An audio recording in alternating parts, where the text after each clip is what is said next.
Mesdames et messieurs de la presse, nous sommes à l'aube de l'année 2021 et il est de coutume qu'en pareille circonstance, il y ait des échanges de vœux.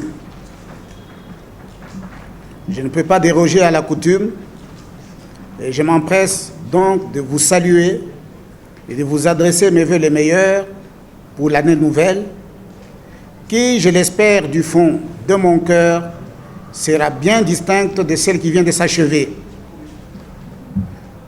Puisse-t-elle nous apporter paix et bonheur dans notre pays, amour et fraternité dans nos familles, entente et concorde dans nos communautés.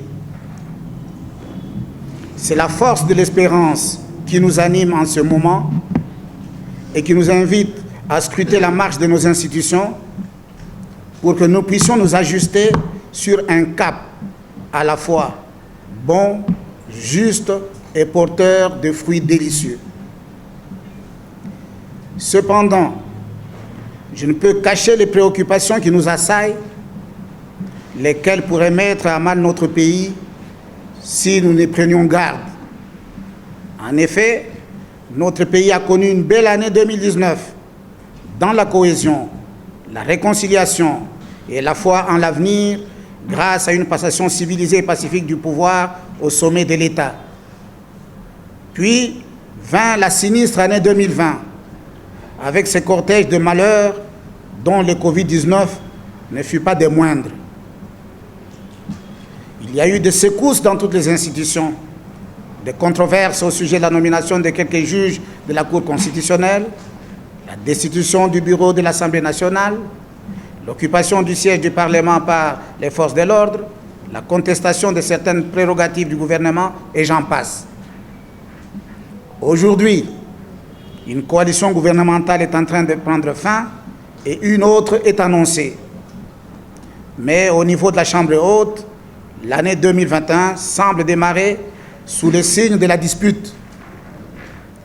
Des démons provenant, nous savons d'où, sont venus distiller le poison de la discorde en portant des allégations contre l'honorable questeur du Sénat, sur qui ils aimeraient jeter l'opprobre d'une tentative d'éviction de l'honorable premier vice-président du Sénat.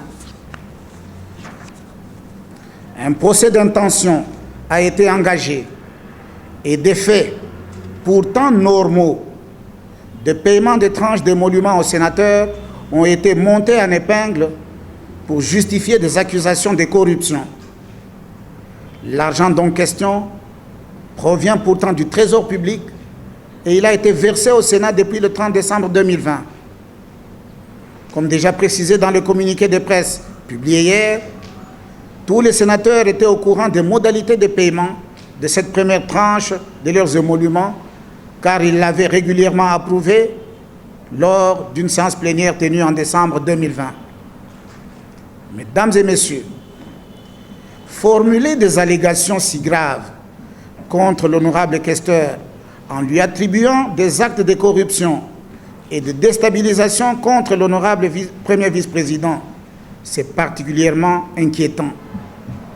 Ce qui est encore plus inquiétant, c'est la survenue des faits attentatoires aux droits et libertés de l'honorable questeur. En effet, dans la soirée du mardi 5 décembre 2021, une escouade d'hommes porteurs d'armes de guerre et d'uniformes des forces de défense et de sécurité ont tenté de l'enlever de sa résidence. Et comme si cela ne suffisait pas, des policiers sont venus retirer une partie de sa garde, pourtant régulièrement commise à sa protection. Ces hommes ne disposaient d'aucun mandat de justice, mais prétendaient venir lutter contre le blanchiment d'argent. Face à cette situation singulièrement préoccupante, le bureau vient de saisir le vice-premier ministre, ministre de l'Intérieur et Sécurité, et le ministre de la Justice pour leur exprimer notre protestation et notre indignation, ainsi que pour leur demander de prendre les dispositions qui s'imposent afin de garantir aux questeurs du Sénat la pleine jouissance de ses droits et libertés et le bénéfice des agents devant assurer correctement sa sécurité. Tout en nous gardant de pointer un doigt accusateur en direction de tel ou tel autre acteur politique, nous tenons cependant à rappeler que les procédures d'arrestation cavalière des élus du peuple sont un ferment pour la déstabilisation des institutions et constituent du limon pour la liquéfaction de la démocratie. Alors que le Sénat s'apprête à convoquer une session extraordinaire pour répondre à la requête formulée par son Excellence, Monsieur le Président de la République, des appels anonymes sont adressés à certains sénateurs, soit pour les intimider, soit pour leur proposer des fonctions gouvernementales et autres en récompense d'actes d'allégeance. Ce ne sont pas des faits rassurants pour l'avenir de notre démocratie. Nous ne sommes pas encore sortis de l'auberge avec le processus de mise en place des nouveaux bureaux définitifs au niveau de l'Assemblée nationale. Et la Cour constitutionnelle peine à donner suite aux requêtes en interprétation introduites depuis novembre dernier.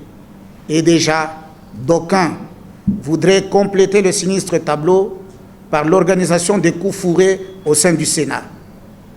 Notre histoire politique nous apprend que depuis 1960, ce genre de pratiques ne nous ont jamais porté bonheur et qu'au contraire, elles ont toujours été la source de troubles sociaux et de guerres civiles. Tirons des leçons de l'histoire et mettons-nous à l'abri de tels désastres.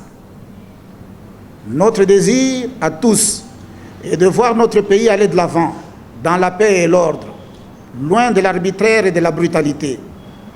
Point n'est besoin, donc, pour tel ou tel sénateur, de recourir à des méthodes cavalières pour assouvir des ambitions personnelles et se garantir des avantages moyennant la déstabilisation des institutions. Le Sénat dispose d'une série de mécanismes internes de gestion des antagonismes. Et si besoin en était, l'on pourrait même faire appel au comité de conciliation d'arbitrage pour rapprocher tel ou tel autre membre de la Chambre haute ou de notre bureau.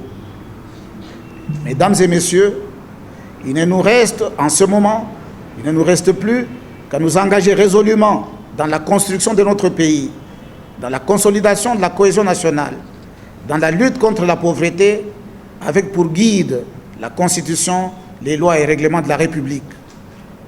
Tout en renouvelant les vœux déjà présentés, je garde une pensée pieuse à l'endroit de tous ceux qui viennent de nous quitter, dont le sénateur honoraire Massoudi, nos compatriotes de l'Est du pays, nos pilotes et autres membres de nos forces armées et de sécurité, ainsi que de nos familles. Que Dieu protège et garde notre pays et ses dirigeants, qui nous préservent des esprits malveillants et obscurantistes. À vous tous ici présents et à tous les chevaliers des médias, nous souhaitons vivement une heureuse année 2021. Je vous remercie. Répondu à cette question. Le questeur a bel et bien remis de l'argent aux sénateurs et c'était leur argent. C'est de l'argent qui est venu du trésor public pour les sénateurs et le sénateur le leur a remis indistinctement, quelles que soient les tendances. Et chaque sénateur qui avait droit à cet argent-là a eu son argent. C'est de l'argent qui a été reçu le 30 décembre. Alors, vous voyez dans quelles conditions l'argent arrive le 30 décembre, les gens ne peuvent pas y accéder. Il y en a qui ont eu cet argent-là avant le 5 et d'autres ont eu le même argent le 5 et le 6. Dans des conditions connues de tous les sénateurs parce qu'il avait été décidé au cours de 2 ou 3 séances plénières que les sénateurs bénéficieraient de cet argent-là. Ce n'est pas de la corruption parce que tout le monde a eu cet argent et c'est de l'argent qui était prévu pour les sénateurs. Voilà tout ce qu'on peut dire. On va dire que vous avez été soudoyé. Voilà. Ils sont sortis, comment ils sont partis et jusque-là, il y a quand même un petit flou là-dedans. Non, le flou de la part de qui? Non. Non, le flou de la part de qui? Je vous dis, il y a une escouade de gens armés qui viennent se présenter pour dire qu'ils vont procéder à l'interpellation ou à l'arrestation du questeur.